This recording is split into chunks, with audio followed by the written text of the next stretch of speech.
আসলে বুঝতে পারলাম না। কারণ গীবত যে ব্যাপারটা, আপনারা কিন্তু গীবত করছেন।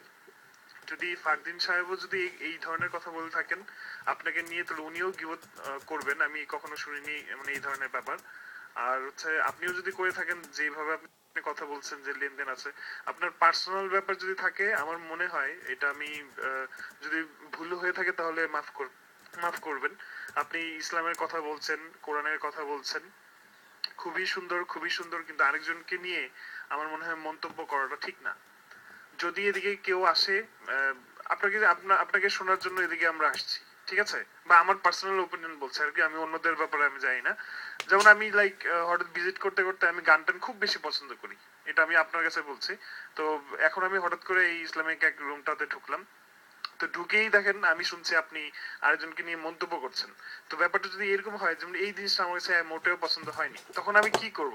সিম্পলি এই রুম থেকে কিন্তু আমি চলে যাব। তখন ভাববো যে না, স্টুডেন্ট অফ কোরআন এত সুন্দর একটা নিক, ওনার কথা এইরকম হবে এটা কিন্তু আমি ভাবি নাই। সো প্লিজ, এটা আমার অনুরোধ যে আপনারা যেহেতু ইসলামের কথা বলছেন, যে গীবত জিনিসটা যেটা, তো সেটা প্লিজ করবেন না। আর এই যে সেলিনা আছেন বা অন্যান্য আরো যারা আছেন, ওনাদের ব্যাপারেও বলবো যে মানে উল্টাপাল্টা টেক্সট করবেন না, ঠিক আছে?